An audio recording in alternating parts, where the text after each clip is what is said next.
Hingsak Shantir Arjavam Acharyo Pasanang Shocham Sthairyam Atma Vinigraha Indriyartheshu Vairagyam Anahankara Evacha Janma Mrityu Jara Vyadhi Dukha Doshanudarshanam Asaktirana Vishvanga Putradara Grihadishu Nityang cha sammachitatvam Ishtanishtopapatishu Mai chananya yogena Bhaktiravyabhicharini Vivikta desha sevitvam Aratir jana sansadhi Adhyatma jnana nityatvam Tattva jnanartha darshanam Etaj jnanam iti proktam na jnanam yadaton yatha. Translation: humility, pridelessness, non-violence, tolerance, simplicity, approaching a bona fide spiritual master, cleanliness, steadiness, self-control, renunciation of the objects of sense gratification, absence of false ego, the perception of the evil of birth, death, old age and disease, detachment, freedom from entanglement with children, wife, home and the rest, even-mindedness amid pleasant and unpleasant events, constant and unalloyed devotion to me, aspiring to live in a solitary place, detachment from the general mass of people, accepting the importance of self-realization, and philosophical search for the absolute truth. All these, I, Lord Krishna says, declare to be knowledge, and besides this, whatever there may be, is ignorance. A request for cell phones to be turned off, please.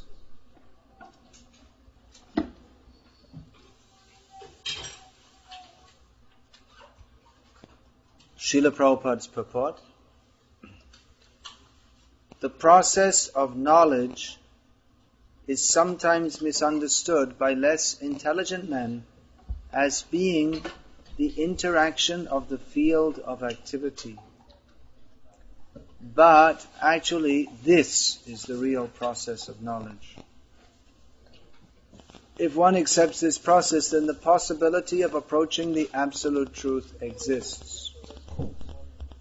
This is not the interaction of the 24 elements, as described before. This is actually the means to get out of the entanglement of those elements. The embodied soul is entrapped by the body, which is a casing made of the 24 elements, and the process of knowledge, as described here, is the means to get out of it. Of all the descriptions of the process of knowledge, the most important point is described in the first line of the 11th verse. Mai chananya yogena bhaktir avyabhicharini. The process of knowledge terminates in unalloyed devotional service to the Lord. So, if one does not approach or is not able to approach the transcendental service of the Lord, then the other 19 items are of no particular value. But if one takes to devotional service in full Krishna consciousness, the other 19 items automatically develop within him. As stated in Srimad Bhagavatam, Yasya asti bhaktir bhagavatya kinchana sarvair gunais tatra samasate suraha. All the good qualities of knowledge develop in one who has attained the stage of devotional service. The principle of accepting a spiritual master, as mentioned in the 8th verse, is essential. Even for one who takes to devotional service, it is most important. Transcendental life begins when one accepts a bona fide spiritual master, the Supreme Personality of Godhead, Shri Krishna clearly states here that this process of knowledge is the actual path. Anything speculated beyond that is nonsense. In this series of verses, the symptoms of knowledge are described. It's quite a long purport. I've only read the first paragraph because I particularly wanted to discuss the point of Acarya Upasanam, which is mentioned in the 8th verse and is discussed in this first paragraph. Bhagavad Gita is a book of knowledge. That should be axiomatically accepted. We find that our devotees distributing Srila Prabhupada's books in India, they find that the most popular book is Bhagavad Gita, as it is. Because most Hindus feel that we should have Bhagavad Gita in our home. If we don't, we should have this. How many people read it, I don't know, but that feeling is there that we should have it in our home. But simply to keep it in the home does not give us the benefit of taking the book. We have to read it. Then we can get benefited by the knowledge within. Of course, Bhagavad Gita is so sacred that simply by keeping it in our home, that invites the blessings of the Supreme Lord.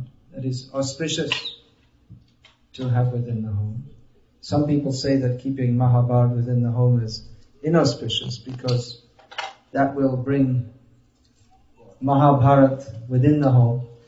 The Samaveta Yuyutsavaha, that will bring Yuyutsu, those who are eager for fighting, into the home. But that's simply a Hindu legend, we can say. But Bhagavad Gita should be in the home, and being in the home, that is good, but even much better is to be opened every day and read. And many people who do that, they also do it as a kind of ritual. They recite the verses, one chapter every day, or something. Vishnu Sahasranam, Gopal Sahasranam, Venkatesh Subhrabhatam, something like this. We've recited it, very good. We are very pious and we will get God's blessing. But better than that, better than not having Bhagavad Gita in the home is having Bhagavad Gita in the home. Better than simply keeping it in the home is to recite the verses. Better than reciting the verses is to read the translation and purport to understand what it means. And what's better than that? That's right, following what it says. Oh, I see. Okay. Further up. Further up? Possible. It's too far. As far as possible, but not impossible. Hare Krishna. Hare Krishna, Hare Krishna. Yeah, so as Srila Prabhupada said, he once put the question to his disciples because, as I hope you know, Srila Prabhupada very much stressed that his disciples should distribute his books. So one time he asked the devotees, a group of his disciples, then why are we stressing so much on this book distribution? Why? What is the reason? And then Prabhupada himself gave the answer, because we are giving knowledge to human society. Knowledge, the acquisition of knowledge, is the prerogative of human society. It is not possible in animal society to acquire transcendental knowledge. Srila Prabhupada several times gave the example that if we bring a group of dogs into the room and try to preach to them Bhagavad Gita, then they wouldn't get any actual benefit from that. Of course, hearing Bhagavad Gita is beneficial even if there's a dog present, but they can get some what is called agyata sukriti, some kind of piety that will help them in a future life. But a human being can take advantage of this knowledge and apply it in his life and get the benediction of understanding this knowledge, which is, just as it's stated here, Janma Mrityu Jara Vyadhi Dukkha Doshanudarshanam.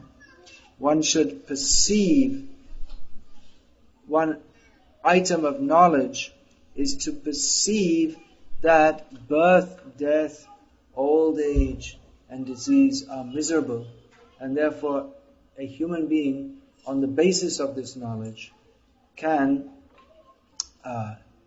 act in such a way that he can be liberated from birth and death and concomitant old age and disease.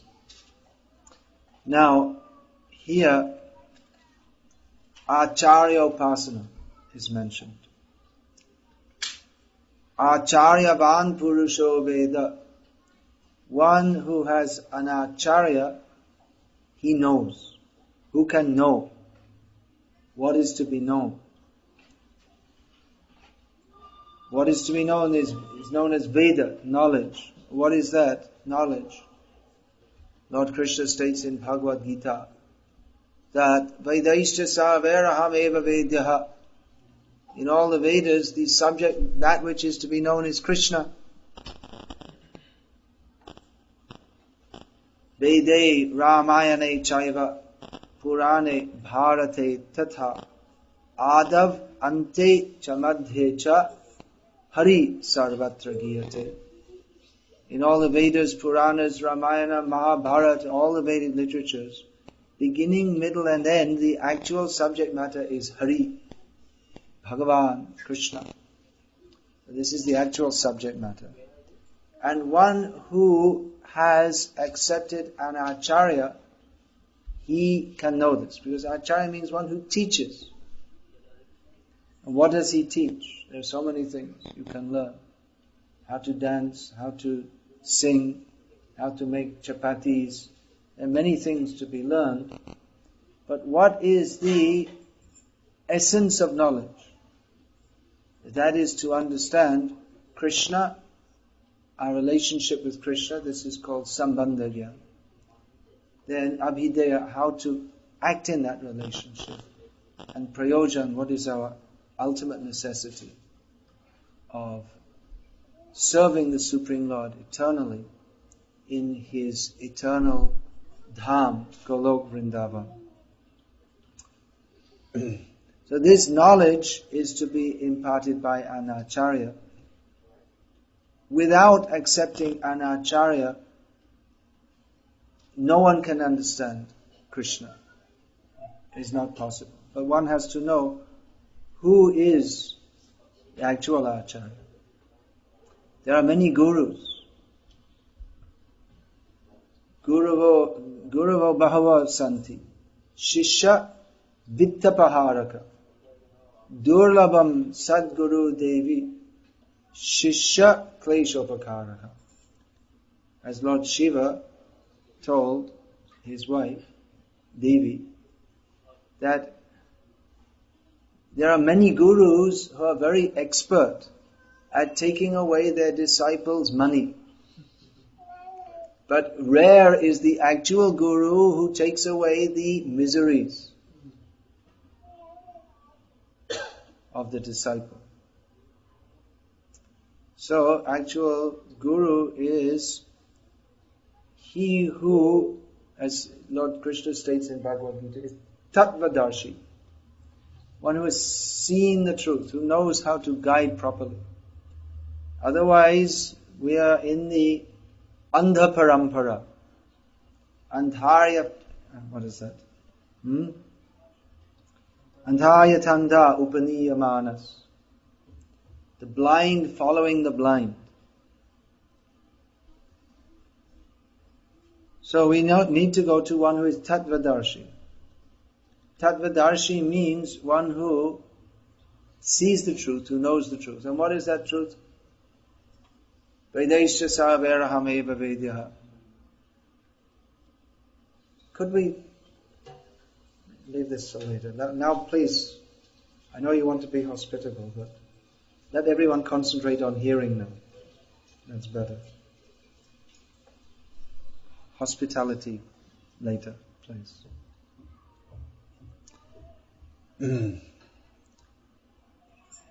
So, who knows Krishna and how to guide us to Krishna is the actual Guru. Now, we are all very fortunate here. I suppose you're all followers directly or aspiring to be followers of Srila Prabhupada. Is it? You're all connected with ISKCON, or are there any newcomers here, or all who are following the path given by Srila Prabhupada, following to a greater or lesser extent? Is it? All consider yourselves, yes. So, we're very fortunate to have come to the shelter of Srila Prabhupada's lotus feet. There are many gurus. There are many people who presume to instruct us. In India there are so many gurus. And in the Western world also, there are many people who presume to instruct us. In traditional Indian society, if one was feeling some uncertainty or doubt, one would approach Guru. There are various gurus. The Guru begins with mother. So mother, father, or Diksha Guru or Mantra Guru is one who gives spiritual instruction. Divyam Jnanam Yato Dadyan. Diksha is the process by which transcendental knowledge is imparted. So Diksha Guru is meant for giving spiritual knowledge. Unfortunately, what has happened in India, the role of Guru has become, or had become, institutionalized along with the caste system. Just like we find in India, there is this phone can also be, is it required to instruct people how to come here? What is that? Okay. So this, just like in the caste system, potter's son becomes a potter. A goldsmith, Soni, his son becomes another goldsmith. Tailor's son becomes a tailor. Guru's son becomes a guru. That was the system. Kula Guru. And he has his fixed up clientele. That the Guru's disciple's son becomes the disciple of the Guru's son. This is called Bindu Parampara or Shukra Parampara. And it is subject to degradation. Because Guru is meant for imparting spiritual knowledge. And the disciple offers gifts to the Brahmanas and Gurus so that they can, without having to go to work or do anything else, they can dedicate their lives to patan, yajan. They can dedicate their lives to studying Shastra, teaching others Shastra, performing pujas and yagyas themselves and for others also. So, and also the Brahmanas' functions, pratigraha, they would accept gifts to purify others actually. And they didn't want to collect more than needed, so if they had more, then they would also give that away. But this system is subject to being misused because it's a very nice life. You don't have to do any work, and people respect you and give you money. Of course, you're supposed to give you all your necessities. Of course, the Brahmanas are supposed to be detached, but and to actually know Shastra. But in course of time, with the progress of Kali Yuga, it became very easy for the Brahmana caste to simply claim superiority over others on the basis of birth, which is not the main criteria. Generally, a Brahmana's son will become a Brahmana. But Prabhupada often gave the example that a doctor's son has a better chance to become a doctor than others, but he still has to be trained and competent. Otherwise, someone says, I have to have brain surgery, and they say, well, that'll be $250,000. I don't have that much money. Well, someone says, well, I'll do it for you for only $2,000. You can do brain surgery. Say, well, my father was a brain surgeon. What about you? It's not that difficult. You just cut open someone's head and fiddle around a little bit. I saw my father do it so many times. It's not difficult. Anyone can do it. I mean, my father's a brain surgeon. Why do you doubt? I'm so famous brain surgeon. So he wouldn't even by saving $248,000, we wouldn't want an amateur to tinker around with our brains, even if he's the son of a famous brain surgeon. But it became that we were able to accept or prepared to accept someone who's not properly trained to be an imparter of spiritual knowledge, and we tend to accept that tendency was there. Who is born the son of a Brahmin, specifically those from the guru castes. Not every Brahmin's guru. That's the best. That's the plum job. There's also cooking Brahmins. They have to work hard. And Pujari Brahmins, priest Brahmins, astrologers, and all this kind of thing. So the post, it became a post, a social institution that you invite the guru to your home. He comes once a year. He blesses it. You feed him, you touch his feet, you give a donation. And when there's a marriage in the family, he's called, and this is what he does. And he might recite a few shlokas. Eventually recite a few shlokas. I remember once in Vishakhapatnam, I think it was, there was one young man, Brahmana, reciting so many shlokas, and I couldn't catch. I said, what was that you were reciting? What does that mean? He said, I don't know. I just, my father taught me to recite. I know what it means. He has, like, as if it was an absurd question. Why should I know what it means? You ring the bell and da, da, da, da, da, da, da, da, da, da, pass out the plate. So, just as a religious function, no spiritual benefit. But this kind of Kula Guru doesn't have much influence in India today. Any of our Indian friends here were initiated by Kula Gurus? In the Brahmin caste, still the Upanayanam goes on. Father will do that. But that's also meaningless. In most cases.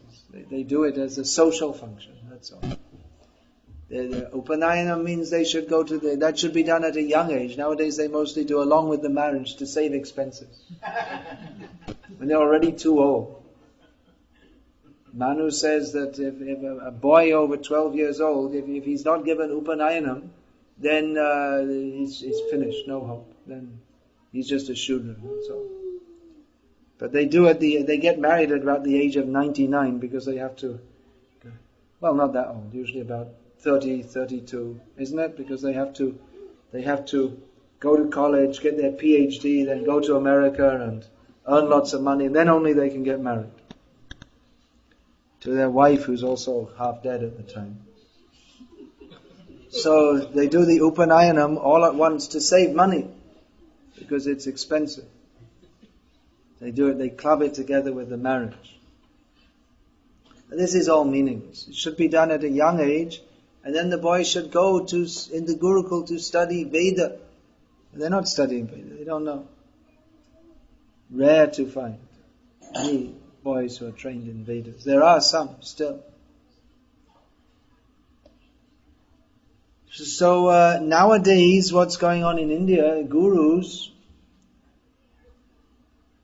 they're a bunch of cheaters.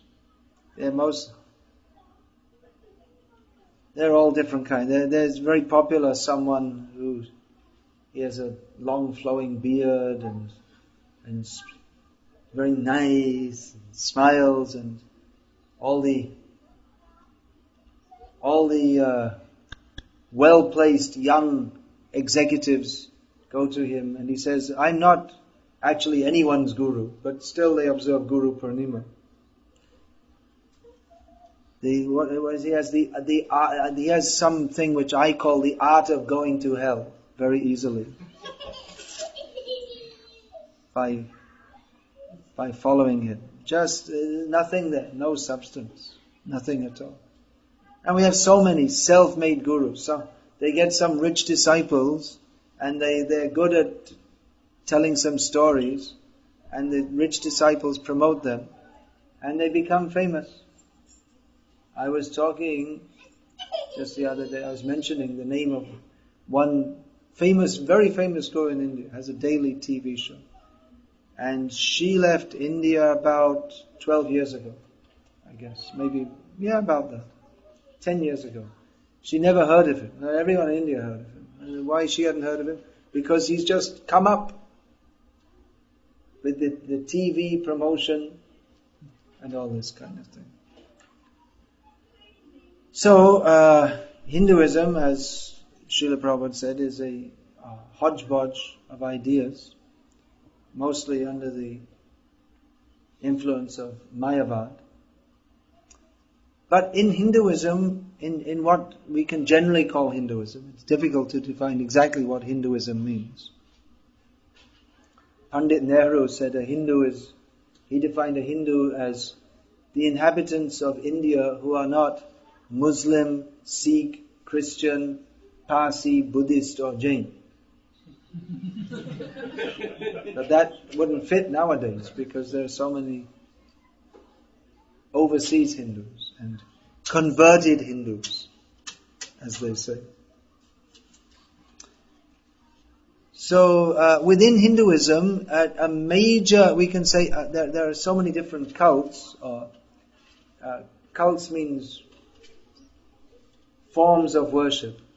The worship of the Vaishnava section is also very strong. The worship of, especially as Ram, Krishna, Narayana, and also in these forms of the Lord are worshipped, of Lord Vishnu, are worshipped throughout India, and especially in Andhra Pradesh, Lord Narasimha also.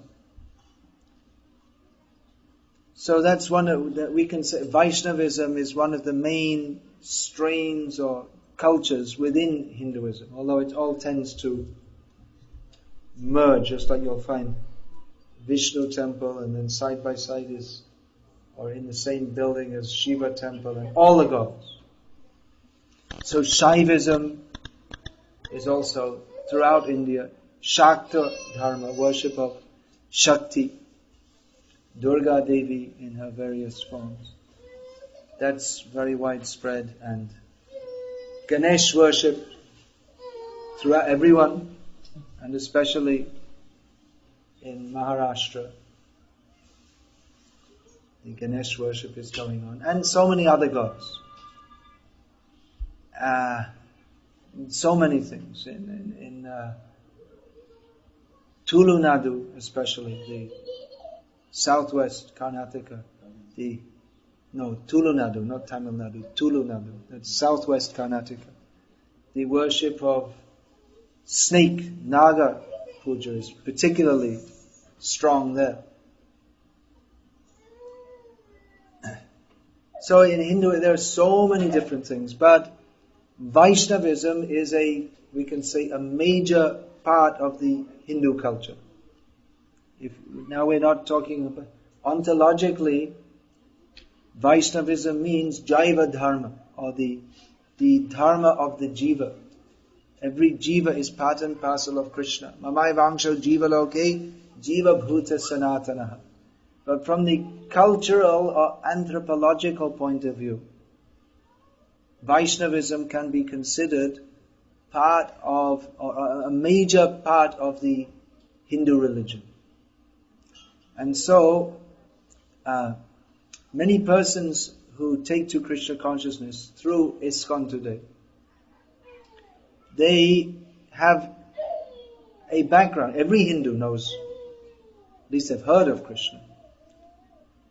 Although actually, one godbrother told me he met a young man in Bombay Hindu, he told I'm a Hindu, and he never heard of Krishna, he said. It's a little difficult to believe, but it's not impossible.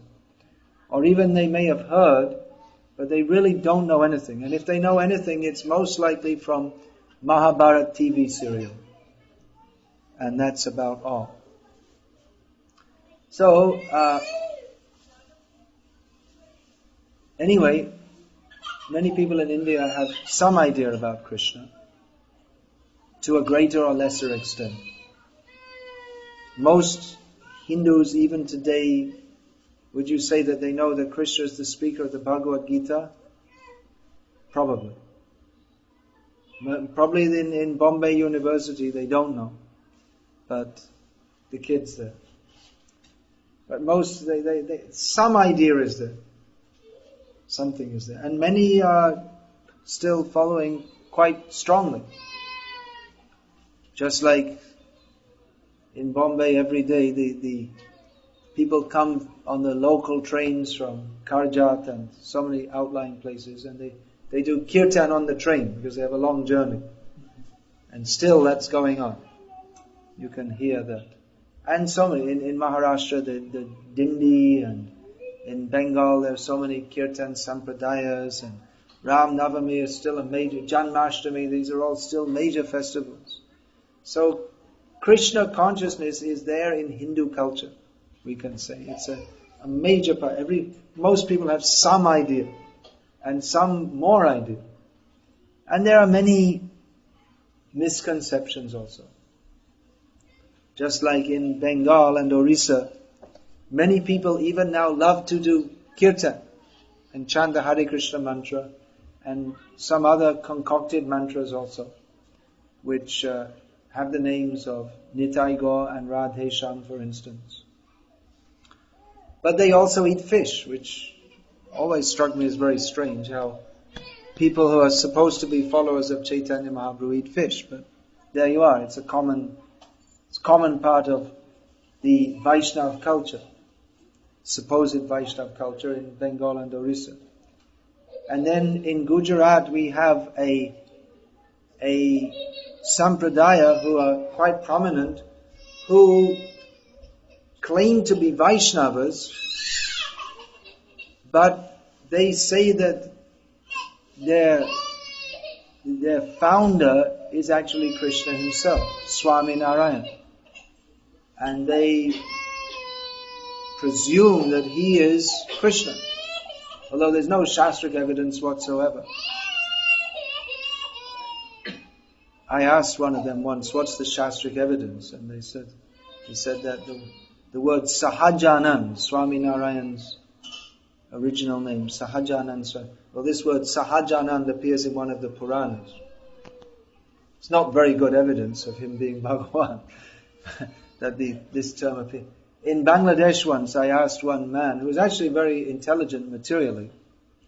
He was previously the permanent financial advisor to the government of Pakistan before Pakistan became segregated into Pakistan and Bangladesh. So he's very intelligent materially, but he believed that as many other people from that particular area in which he lived, he believed that a certain person by the name of Jagat Bandhu was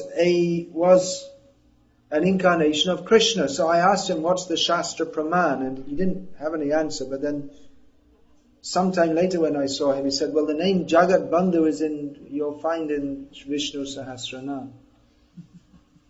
I said, well, so there's thousands of boys with the names Gopal in Bangladesh. Does that mean they're all Gopal? They're all Krishna directly? So there are many misconceptions of what is bhakti, what is Vaishnavism. It's even become very materially profitable to sing bhajans. There are so many famous bhajan singers. There's one, Mr. Anup, who became famous through ISKCON actually. He has a very good voice and he sings very nicely and became very popular. And there's TV serials, like I was saying, TV Mahabharata, Vishnu Purana and all this kind of thing. But we should know that these commercially produced TV programs and bhajans, we should understand that the main reason they've been produced is not for bhakti, but for commercial gain. That they sound people are pious, they like to hear something about Krishna. And there's a nice bhajan cassette and it sounds very nice. And that's right. So we can have musical entertainment and the blessings of God at the same time. But actually we don't get the proper blessings of God, which is Shuddha Bhakti, or surrender to Krishna. The Atma Samarpan Bhav, the feeling that I should surrender to Krishna. We can never, even in 1,000,000 years, get from hearing such a bhajan cassette. Because the person, they may be singing, Hey Bhagavan, Aapke charan mein Atma Samarpan karta hu, or something like this. But they're actually thinking, well, I should make a good profit out of this. I'll become famous and rich. So, if the motive is not to surrender to Krishna, then however sweet it may sound, we'll never get Krishna. Because Krishna is not manifest through such persons. Or we may go to some temple of some upper sampradaya, like the wrong sampradaya.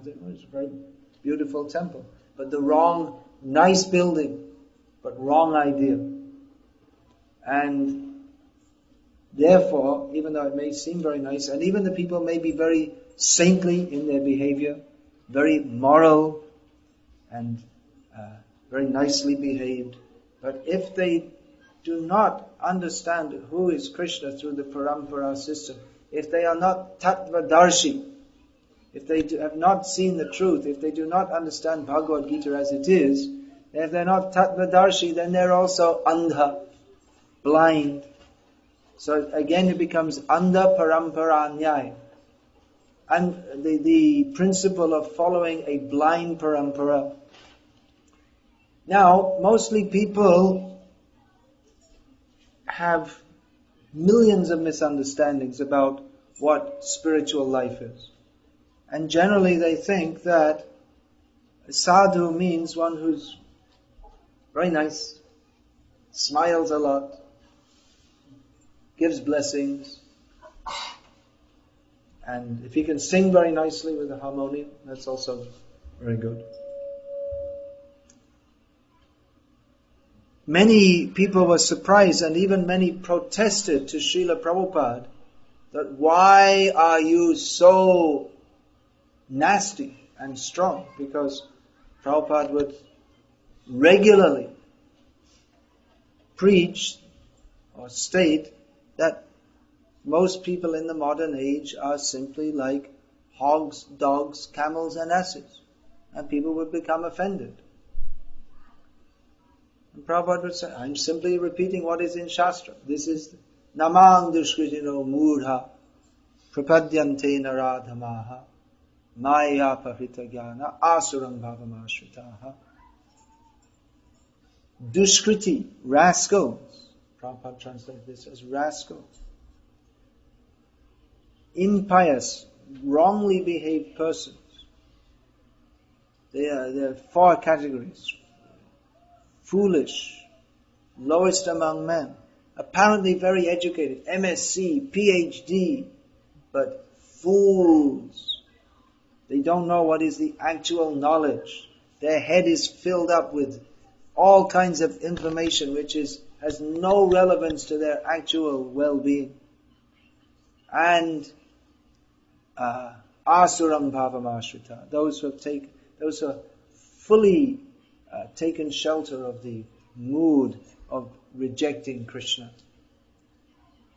So this is the fact that if we don't know Krishna, if we're not surrendered to Krishna by the parampara system, then our life is completely spoiled and useless. And we're rascals. What does that mean, to surrender to Krishna by the parampara system? That means anyabhilashita shunyam jnana kamadhyana vritamanu Krishna anushilanam bhakti ruttama. To give up all kinds of prospects of thinking how I shall be happy in this material world, and even to give up the idea that I shall be happy by being liberated from this material world, and only to think how to satisfy Krishna in all respects, in all times and all circumstances. This is what the parampara of pure devotees teach. It is quite different to the entertainment parampara, that we shall call Krishna onto a stage, he shall dance for us, and we shall give him a clap and send him away and drink some cocktails with our friends. I went to the temple and there was a nice drama, and I enjoyed it very much, therefore it was very good. We judge everything by how I enjoy. But the acharyas who are tattvadarshi, they are not blind like us. They teach us how to see as we should see with the eyes of knowledge, understanding that I am the eternal servant of Krishna.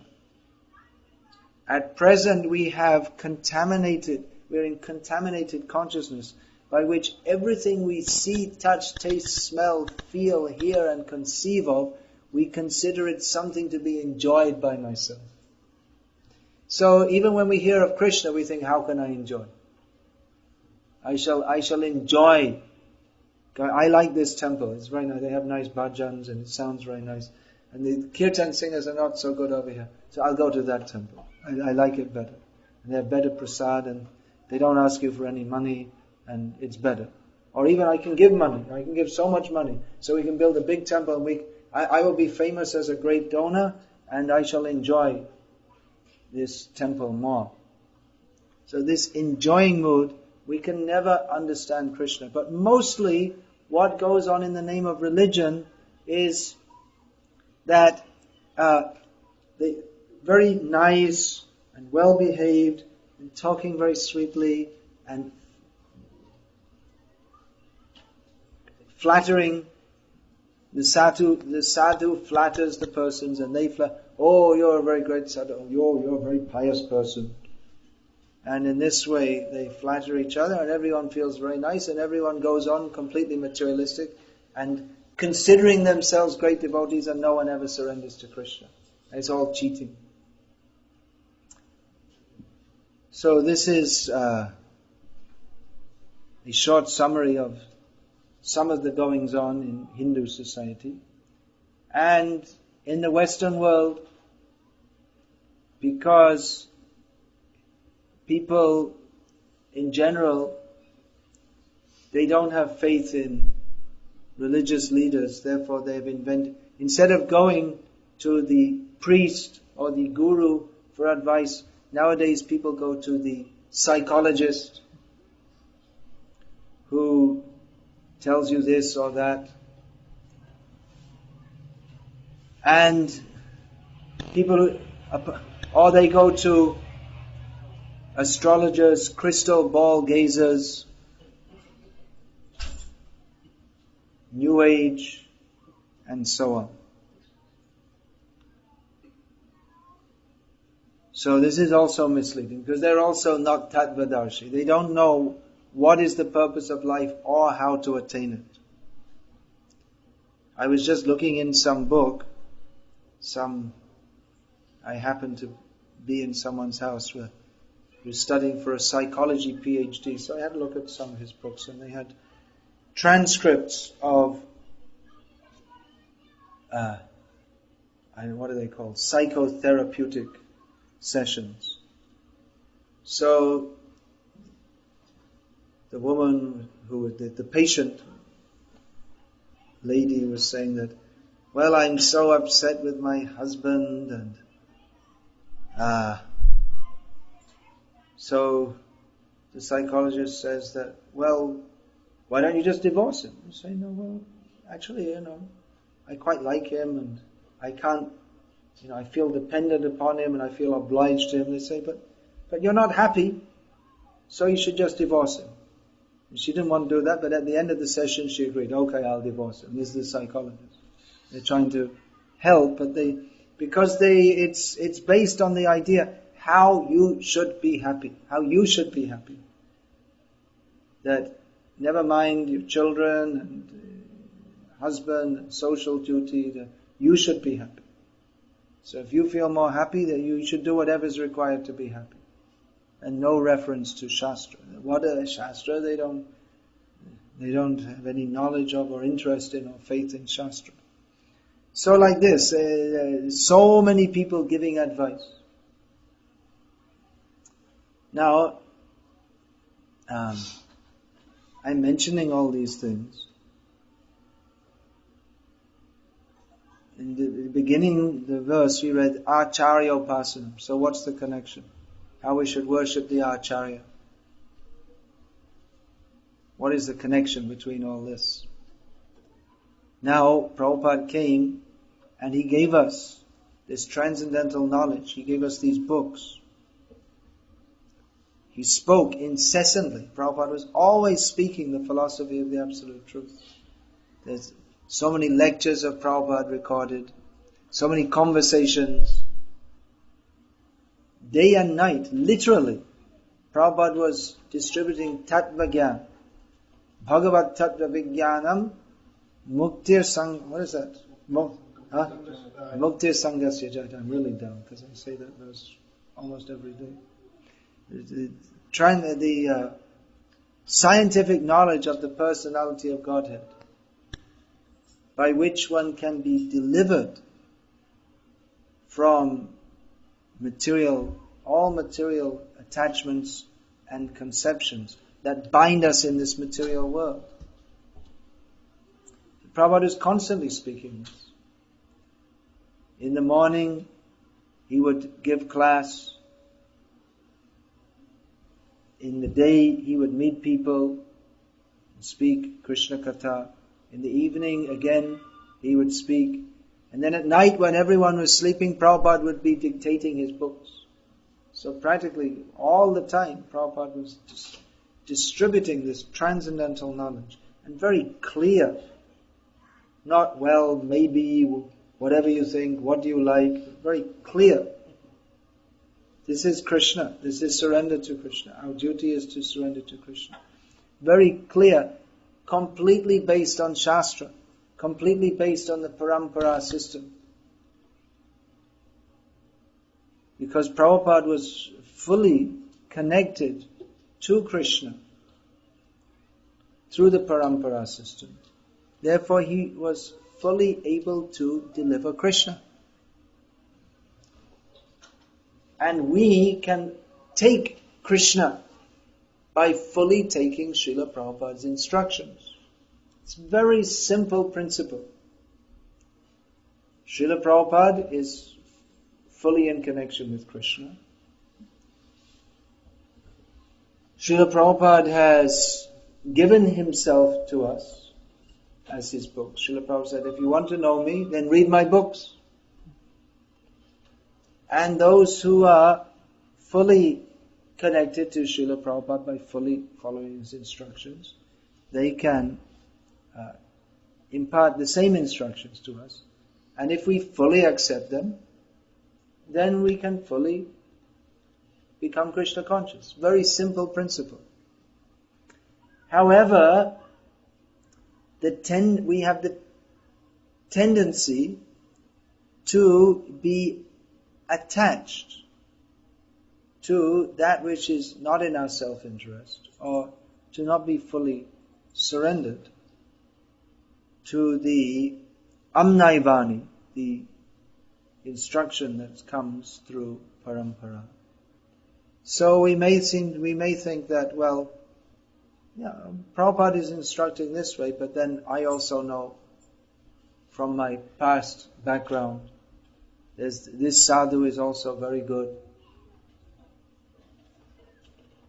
Or it may be that we think that, well, Prabhupada, he was teaching all these things, but we're in the Western world, and Prabhupada, we may think like this, he didn't really understand it fully, so better we can mix what Prabhupada said with some psychological teachings or something like this, and that will be very good, because if we get psychologically sorted out, then we'll have a clear understanding, and then we can practice Krishna consciousness better. That's a good idea, isn't it?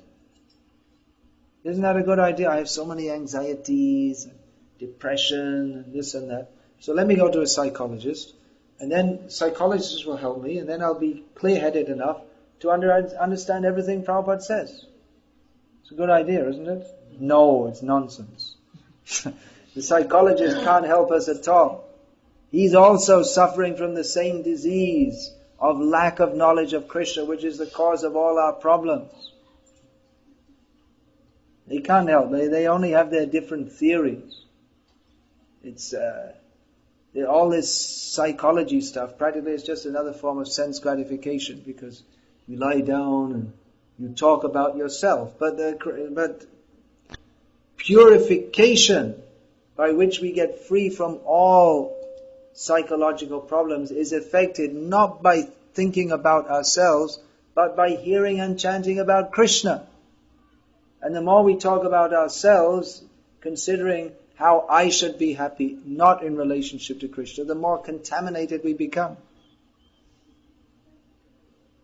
So, it's another anartha, or another obstacle on the path of Krishna consciousness, to think that I need to do anything else but follow the process of Krishna consciousness as delivered by Prabhupada through the parampara system.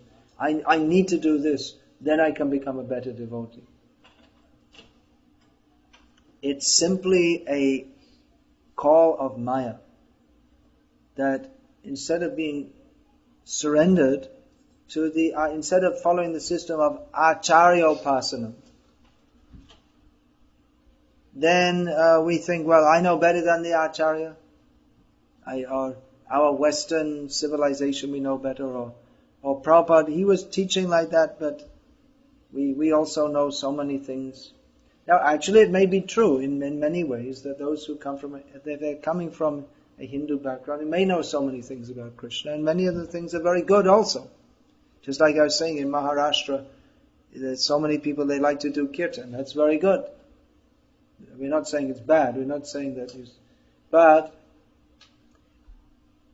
if we learn from the bona fide Acharya, then we can know what to accept and what not to accept from the Hindu culture.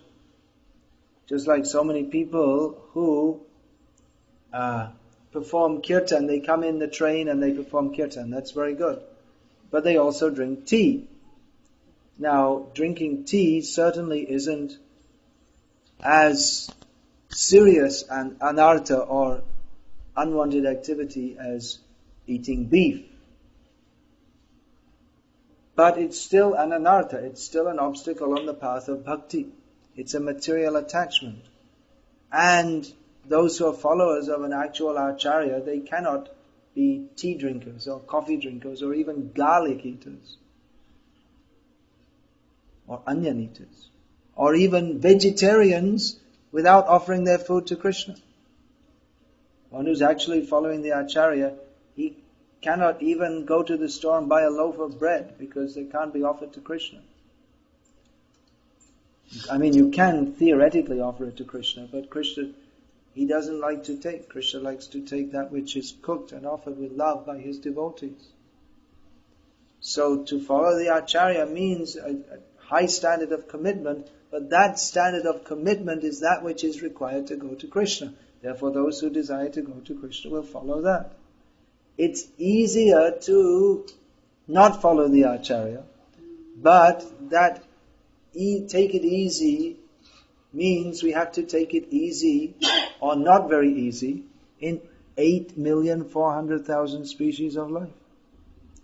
Whereas if we follow the Acharya, then we get free from birth and death. Little difficulty requires to be taken. Actually not very difficult. But because in Kali Yuga we're so poor in any austerity, we think that, I can't eat bread from the stove. Too much. And so for a little attachment, to a little comfort or easiness, then we place obstacles on the path of our advancement in Krishna consciousness. Or if we think that, I worship Krishna mostly, but also a little bit Shiva and Durga because we need some material benedictions from them. But that's also an obstacle on the path of Shuddha Bhakti. Anya Deva Shrainai Tomare Kahinu Bhai E Bhakti Paramakara Narotan Das. Prabhupada quoted so many times that not the determination not to worship demigods, to take shelter of Krishna only, this is the prime cause of this helps us to enter into pure devotional service. So as we have to understand, Prabhupada has explained very clearly in his books what is the process of pure devotional service. His books means he translated the Shastras. He didn't invent anything. But he gave the books, Bhagavad Gita as it is, Srimad Bhagavatam, everything is explained very clearly, and to elucidate these topics and make it absolutely clear for us, Prabhupada has given us his Bhaktivedanta purports. So everything is very clear and straightforward, what we have to do to become pure devotees of Krishna, which is the only goal of life. Anything else is ephemeral, means here today, gone tomorrow. The only real necessity of every living being is to develop pure love of Krishna. So this Acharya Upasanam, this is required in our Vaishnava society, in our ISKCON society. We're seeing the tendencies to mix up what Prabhupada has given us with what we have received and are receiving through the broader culture in which we are raised. Now, it may be that some things may be adopted, just like, for instance, there are, last night we were at the program, there's some young men from Sri Vaishnava background. So that culture is very good. Very good culture, if one is raised in that. So it's not that one has to reject all of that. That's very nice. That's very good. But at the same time, we can understand that it's not possible to follow all those things in the modern age. Therefore, without rejecting whatever proper things we may have received in there, because unfortunately most Sri Vaishnavas nowadays are quite off the mark. Many of them are worshipping some Sai Baba or Kalki avatar, really nonsense. Horrible to see. They're coming in such good families and how they've become distracted. All their great forefathers, how distressed they must be to see their descendants worshipping these colossal cheaters, demons posing as incarnations of God. So, but if one has received this, something good, then take it, yes, don't reject. But add this chanting of Hare Krishna, which is a practical method of reviving our God realization in this age. So even many things are there, what we may call Hindu values or basic human values. Whatever is good, that should be adopted, but we should know what to adopt and what not to adopt on the basis of what Prabhupada has given us. We shouldn't think that, as is sometimes mentioned, that, well, Prabhupada said that, but now we have to adopt something else, because Prabhupada very clearly said that his books are the law books for the next 10,000 years. Prabhupada wanted that, or foresaw that Vaishnava society would be guided by his instructions. So it's not that Prabhupada is just one guru and there are so many gurus and you can take Prabhupada and just mix it up with this or that. But those who have come to Krishna consciousness, and I think that everyone in this room, is their life has been greatly or hopefully changed wholly for the better by taking to Prabhupada's instructions or the movement that Prabhupada started. So we shouldn't think that, well, Prabhupada was just a guru. There are so many gurus.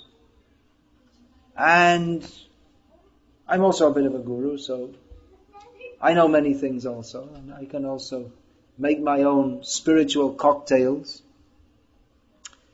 But we should understand that Srila Prabhupada is that very great devotee sent by Chaitanya Mahaprabhu to spread his mission all over the world. And that although there may be many sadhus in India, none of them come anywhere near the stature of Srila Prabhupada. None of them are able to help us and guide us, and by giving us the clear knowledge of what is the actual path of Krishna consciousness, as Srila Prabhupada has done. So, it is essential that all persons taken to Krishna consciousness in the line of Srila Prabhupada understand what he is teaching us. Otherwise, we don't get the actual benefit.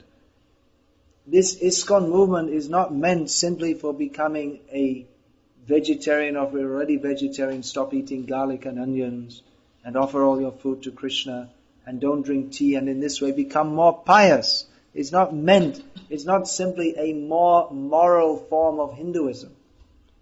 And then we chant Hare Krishna together, and that's very nice, and we feel some peace of mind. But following these principles, that is not the mission of ISKCON, to make everyone into a vegetarian and to help people get peace of mind. And that's the aim, is to give pure love of Krishna, which means certainly moral life is required as a background. There's no beef-eating Vaishnavas or gay and lesbian Vaishnavas. Just like they have Galva. Anyway, it's horrible. Let's not talk about that. You could also have Balva, Beef and Lamb Vaishnava Association. But no, there's no such thing. So basic moral life is there, But that is not the aim in itself of this movement. Prabhupada didn't come to this world to teach everyone, be a vegetarian. Sometimes we see bumper stickers, chant Hare Krishna and be a vegetarian. But if we're actually chanting Hare Krishna, then automatically one is more than a vegetarian. If you're actually chanting Hare Krishna, then we'll be taking only food offered to Krishna, which is not only vegetarian, but that's, if it's offered with love and devotion for the satisfaction of Krishna, then we can take Krishna's prasad, remnants. So to understand all these points, what did Srila Prabhupada actually come to give? He came to give the path of pure love of Krishna, which is beyond all mundane conceptions, including Krishna consciousness as conceived of as a cultural expression of Hinduism, mundane religion. We worship Krishna and Krishna blesses us and we have a nice family life and we like to hear about Krishna and this is Krishna consciousness. Alright, that's good. But more than that is to understand that yes, by the grace of Krishna, we can have peaceful family life with Krishna in the center. But that also is not the goal. We have to understand that we have to leave this body. So actual nice family life is to train all the family members that our eternal relationship is there as servants of Krishna. In an actual Vaishnava family, who is that? One of the disciples of Bhaktisiddhanta Saraswati Thakur, one of the leading disciples. He took to Krishna consciousness under the direction of Srila Bhaktisiddhanta Saraswati Thakur. Very rigidly. Bhaktisiddhanta Saraswati Thakur's order was that those householder disciples living in any town where there's a mutt, then in the evening they come to the temple, to the mutt, and engage in full Shravanam Kirtanam, and only when the temple is closed in the evening, then they go home. So that they would have a full program of Krishna consciousness. So this disciple, apart from working all day as a professor, he would come in the evening, engage in all the mat activities of hearing and chanting, hearing the lecture, joining in the kirtan. Then he would do seva, cleaning and all this kind of thing. Well, actually he was mostly doing writing and proofreading. And then, because he had a vow to chant 64 rounds a day, he would chant until very late at night and then come home after midnight. So his family hardly saw him, they weren't very happy. But he thought, I have money. Now I have my duty to my Guru Maharaj. So his family members, they weren't very happy. But eventually they all became convinced also. And they also took initiation from Bhaktisiddhanta Saraswati Thakur. At which point he stopped treating his sons as sons, and he also called them Prabhu, because he thought, now they're my godbrothers. He thought that our eternal relationship is at the shelter of our Guru Maharaj's lotus feet. So I should treat them like that. That's a very advanced outlook, isn't it? So we may not exactly, well, especially if the sons are grown up, that may be more possible. If you have young children, you have to train them. But the attitude cultivated within the home, manasa deho geho jo kitchuma apilun tua pade nanda kisha, that everything in the home, our mind, our bodies, our homes, everything, is only meant for the service of Krishna. Not that we keep Krishna in one corner or in one small room in one corner, and then the main room there's a huge TV screen and we sit and watch various things on TV. Even it might be the Vishnu Purana from the TV, but sense gratification, it's made as a kind of semi-religious sense gratification, which people like to watch and they become somewhat religious. But again, by watching this for millions of years, no one will ever get the idea that they should surrender to Krishna, because the person who's making it and the people acting in it, they're not at all surrendered to Krishna. So, to be a Vaishnava means what does a Vaishnava mean? What do we think? It should be that serving Krishna is the main goal of our life. Should we say that's a Vaishnava? Is that a good definition? Serving Krishna is the main goal of our life? You all accept that? No. That's wrong. Serving Krishna is the only goal of our life. If we say the main goal of our life, that means we have other goals. But that's not Ananya Bhakti. That's not surrender to Krishna. Now, within serving Krishna, we may have sub-goals. We may pursue various goals, just like in family life. We have to think, children's education, this, that, and the other. But that should all these endeavors, career, all this kind of thing, should be subordinated to the principle of how we have to serve Krishna. Just like, for instance, this is one example. There are many, many examples. One devotee was asking me that he could get a job in some place, I never heard of it, some island off the coast of South America. And he's by profession a goldsmith, so he could get a job there. And he would earn a lot more money than he's presently earning living in Gujarat.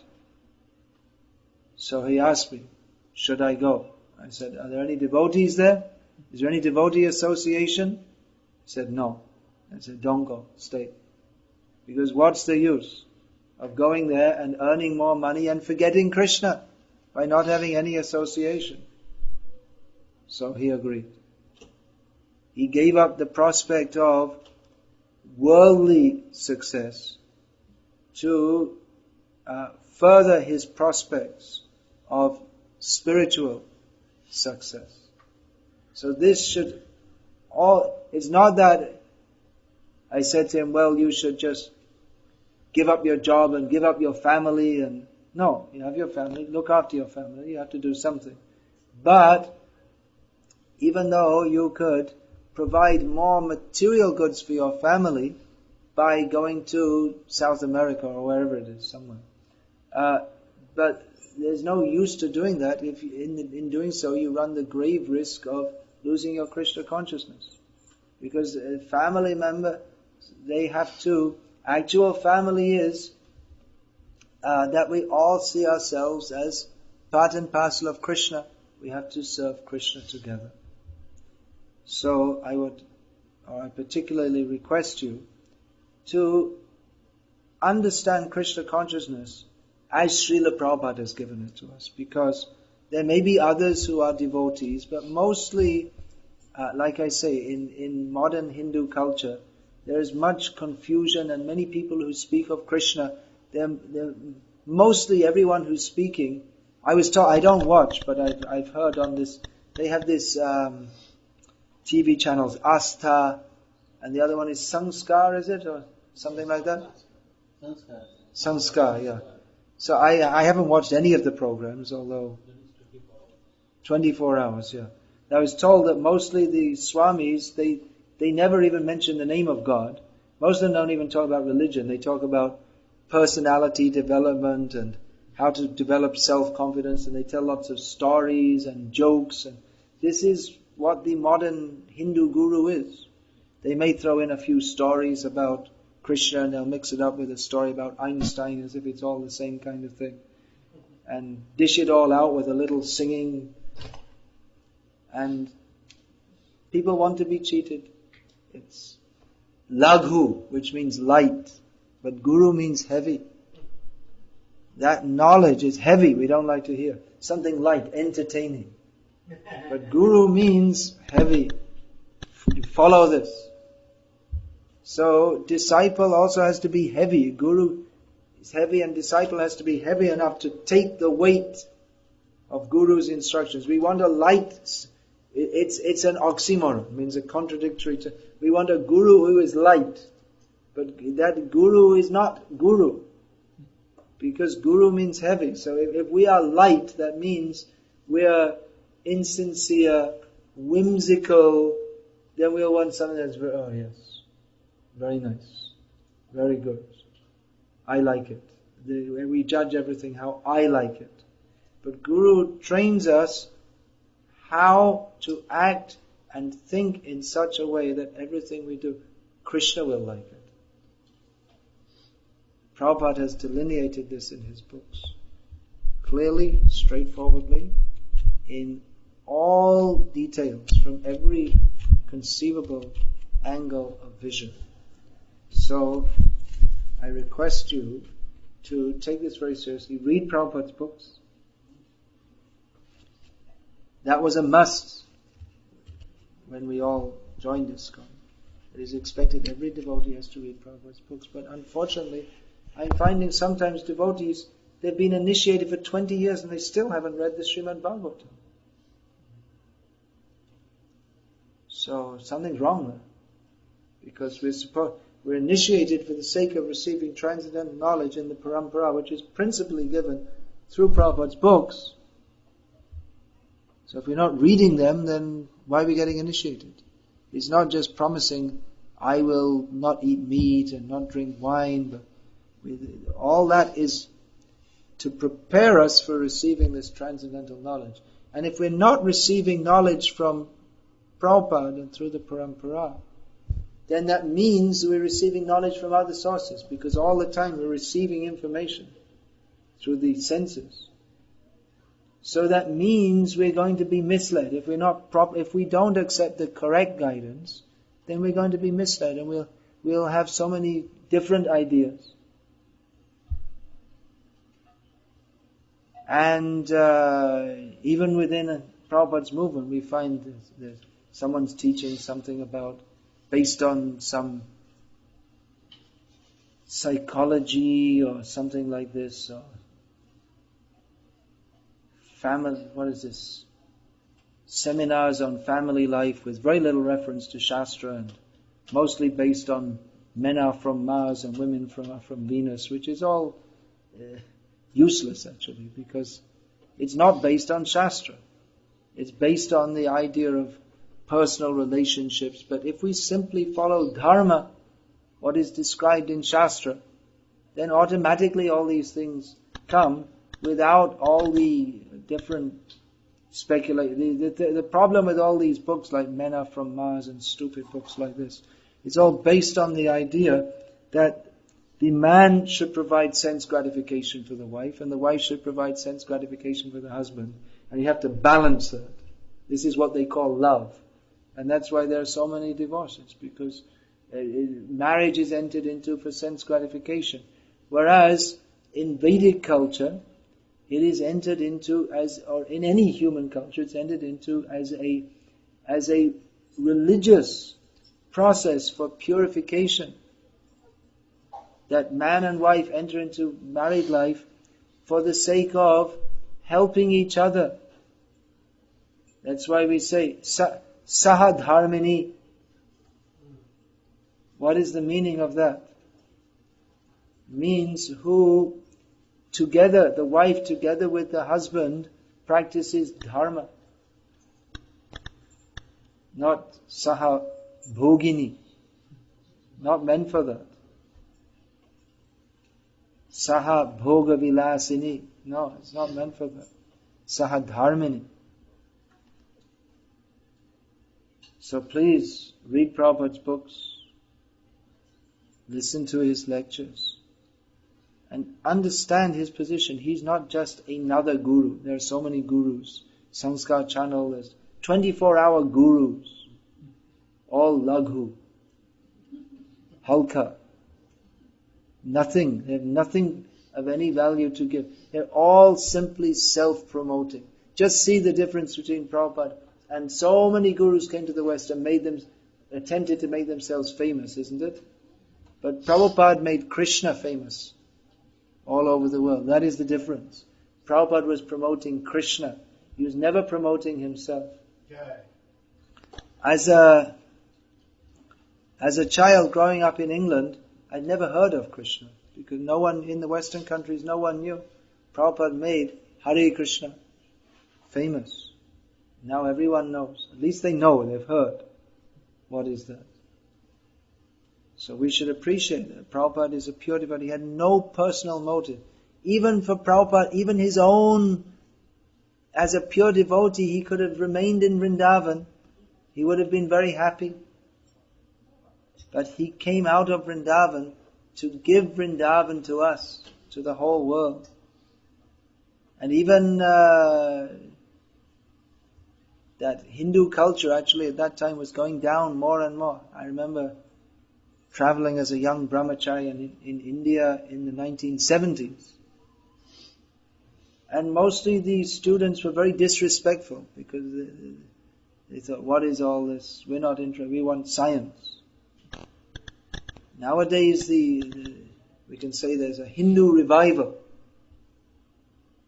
But that has come because the Hindus they've gained faith in their own culture, seeing how seriously the followers of Srila Prabhupada are practicing Krishna Bhakti. Then they gain faith that these people are so serious. They're taking it up so seriously. So we're all here by Prabhupada's mercy, actually. Is it or is it not? So we should take that mercy. Prabhupada has given it. He worked so hard, even after all day preaching. At night he would go on preaching, giving these books. So let us take the mercy of Prabhupada, which he's left behind in the form of these books, and read them again and again, and follow them. That is my request to you and to all the members of our Krishna conscious movement. Let us stick very focusedly on the principle of pure devotional service. That is the essence, that is the sweet nectar, that is the actual nectar for which we are always anxious. And this kind of watered down little bit of Krishna, a little bit of something else, that can never satisfy ourselves. Certainly cannot satisfy Krishna. And if Krishna is not satisfied, then we ourselves will not be satisfied. So if we actually want our own self-interest, then we must surrender to Krishna. And Prabhupada has given us that process so easily, actually. There's nothing very difficult to follow. We just have to be a little strict, a little serious, take it very seriously, and we can get the full mercy of Srila Prabhupada, become pure devotees, and go to that place from whence he has come to take us back to, mainly Golok Vrindavan, the land of pure devotional service to Krishna. Hare Krishna. So any question, comment, or protest? Please say it now. And maybe protest sometimes. If you have some objection, we're also willing to consider that. Yeah. Maharaj, you mentioned Prabhupada, he came to give Krishna consciousness as a cultural movement, as a cultural revolution. Can you speak a little more? What does cultural mean? What do you... Srila Prabhupada said that Krishna consciousness is not an ordinary religion. It is a spiritual, cultural and philosophical movement for the re-spiritualization of the entire human society. Culture encompasses all activities of human society and the individuals within it. Not only the activities, but culture is based on a mindset or a philosophical understanding, just like the modern Western culture is based on it's not a rigidly defined philosophy, but it's based on the idea that we should all enjoy ourselves as much as possible. So Western culture is the culture for going to hell. And the Vedic culture is based on the understanding that death is not the end.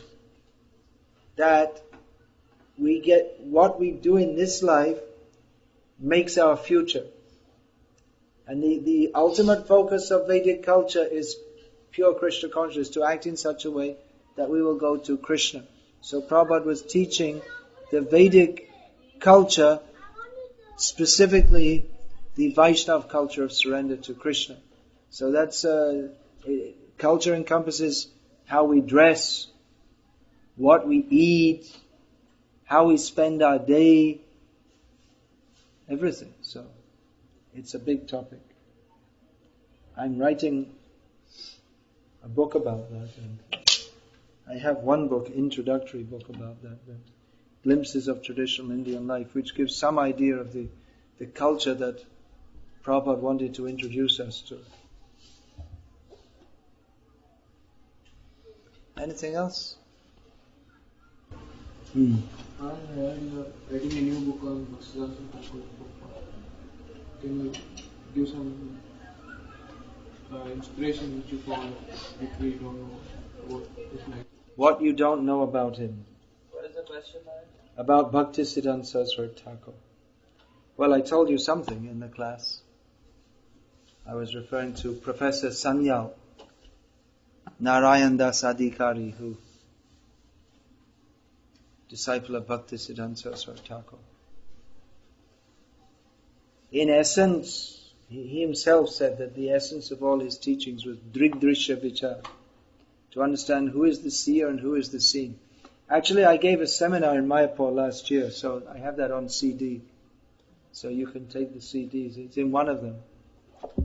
Then you'll get about 8 hours of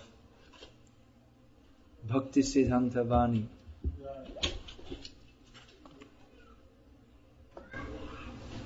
Well, if you have a few minutes, since you talked about so much about Vaishnavas, maybe a little bit more glimpse about how Bhaktisiddhanta Prabhupada had this wonderful discussion about Brahmanas and Vaishnavas.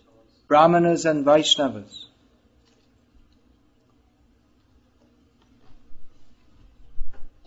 Yes, Srila Bhaktisiddhanta Saraswati Thakur wrote a book on this topic. Brahmana o Vaishnava Vishaya. I can't remember the full name. Taratamya, something like this. Yeah, that was a major point of contention in Hindu society at the time. Not so much nowadays. To a large extent, it's become accepted in Hindu society that even Westerners can be and are Brahmanas, because the Brahmanas, to a large extent, have left their traditional duties as spiritual teachers. So the vacuum has been filled by others, and that's to a large extent accepted now, which Bhaktisiddhanta Saraswati Thakur fought to establish, that a real Brahmana is one who actually acts like that, and who is absorbed in spiritual consciousness. So to a large extent, that fight is over. He had to fight at the time against the Brahmana orthodoxy, who did not want to give up their inherited monopoly over religion. So, Hare Krishna. Yeah. This is Bhaktisiddhanta Prabhupada who took the initiative of giving Diksha, Brahman Diksha, based on the qualities. He was the main... He established, or he fought himself and others also, but himself in the vanguard, established that anyone or a Vaishnav must be accepted as a Brahmana by his qualities. He wasn't the first to do this, but he made it. In that age, he was the one who was making a very strong case for this, for which he came up against much opposition. Attempts to kill him.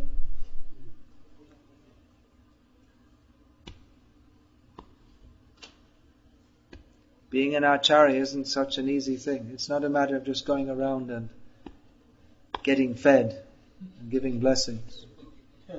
But actual Acharya has to speak the truth. Even others want to kill him for doing so.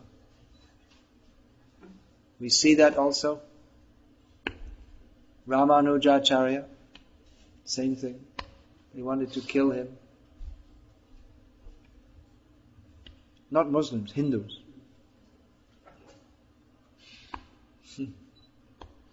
The Shaiva king wanted to kill him, and so they caught his cousin. They didn't kill him, they took his eyes out to punish him for not accepting Shiva as supreme. And Kuresh, he said, thank you very much. Now